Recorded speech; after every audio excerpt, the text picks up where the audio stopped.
Hi, I'm Sean Holman from MotorTrend, and we are at the MotorTrend stage here at the 2021 SEMA show.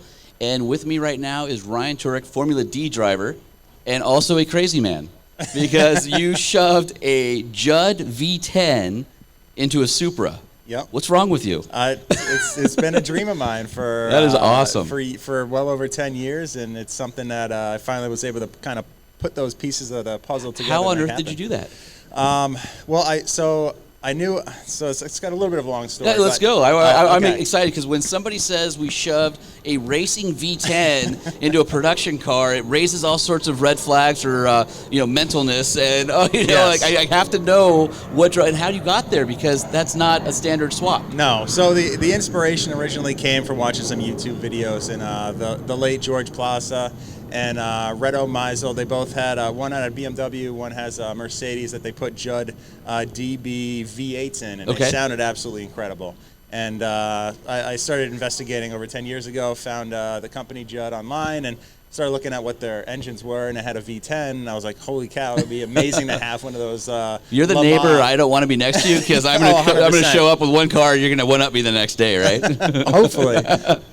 So that was kind of where the inspiration came from, and fast forward 10 years later, I found one of the engines for sale on consignment on a website. What year was it built? The engine? Yeah. So it's about 20-year-old engine. Okay. They ran in Le Mans from, I think, maybe 97 to 2002-ish or 2003-ish. And that was the Series 1 GV4 4-liter V10 from Judd. So that, and then it was, there's a successor to that, which is a 4.2 liter with barrel throttles and like some drive-by-wire upgrades and stuff. So mine is slide throttles, very analog, very mechanical, and sounds absolutely crazy. But wild. How do you? I'm guessing Judd still makes all the parts for it, so you can still maintain it. And all exactly. That kind of stuff? Yeah. Judd's. I think one of the only companies now that is still servicing those types of engines, and they actually do reverse engineering on some of the late model F1 cars, like the old Renault V10s and V8s and stuff, to support their customer base that they have. That's pretty amazing. Yeah, it's a pretty amazing company that is still holding that heritage of that era of racing. So I imagine it's a pretty compact engine, right? Because you're dealing with the Supra engine bay, which is a 6-cylinder, and you got to shove now 10 in there. And is there anything you had to do with the chassis to lengthen it, or does everything fit in the engine bay? The motor is very compact. Being a 4-liter for a V10, it's pretty small cylinders in general. And then they try to shave as much weight as possible, since obviously weight is one of the biggest things they focus on in those types of race cars. So it's a super compact package, weighs about 320 pounds overall. I think the length from top to, it's probably about 26 or 24 inches tall. Oh wow! From the bottom of the engine to the stacks on top, and then lengthwise is about the same. I think it's about 24 inches long. So this is a 20 Supra.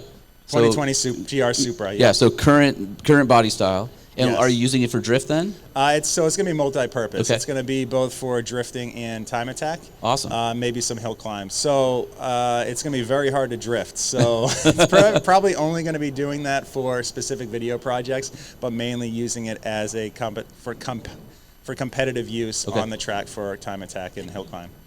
I read the specs. I think it was 730 horsepower. Yep, the motor's rated at, and these motors make what they make. They're designed to make this amount of horsepower. So 730 at the crank, and we'll see how much it makes at the tires when we get a dyno tunes. I mean, that's amazing. All right, so 730 horsepower in a 2020 Supra.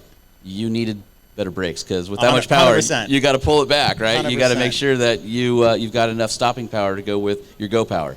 Yeah, so we linked up with Brembo again. They've been amazing supporters of mine throughout the course of building some crazy cars. They supported the GT4586, where I put the Ferrari 458 engine in an 86 chassis, and they stepped up to help me up with that situation as well. So we have a continuing relationship and partnership, which has been great between the two of us. And when I told them about this project, they were more than happy to jump on board and supply me with what we needed for performance options on this car. Yeah, so you've got the GTS kit. GTS kit, yep. So front and rear. Yep. And I believe it's a 365 millimeter front, 345 rear. So I think that equates to around like a 14.37 or so on the front, like a 13.5, a little bit more on the rear. Those are massive for a car the size of a Supra. I mean, those are truck brakes. They're a massive amount of stopping power, 6-piston front, 4-piston rear, hard anodized to help with the brake dust and cooling.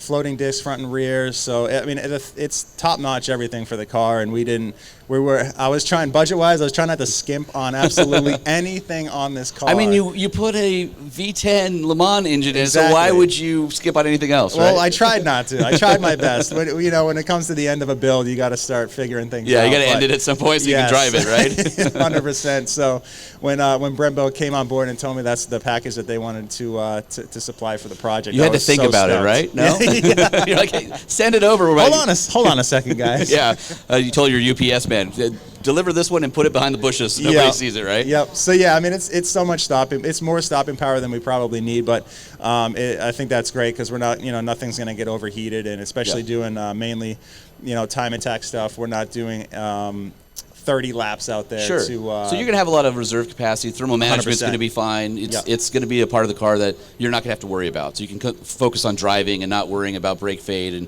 and modulating your driving style to save the brakes because you have something so overbuilt on the car. 100%. So what is next for the Supra, and then where can we find it here at the SEMA show? So the car is currently at the Mobile One booth, I think booth number 24433.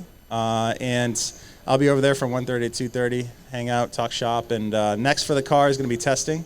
We had it on the dyno, but I'm not giving dyno numbers yet.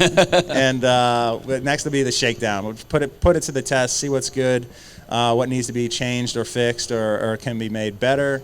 And then after that, we're going to take it to an undisclosed location for a nice action shoot. Mexico. Hey, I know how you guys do your drift videos. All right, Ryan, we'll really appreciate your time today at the MotorTrend stage here at the 2021 SEMA show. I'm Sean Holman for MotorTrend, and I'm about ready to go walk around and see what else is cool here. Yeah, I am too. Let's check it out. All right, let's do it. Thank you, Sean.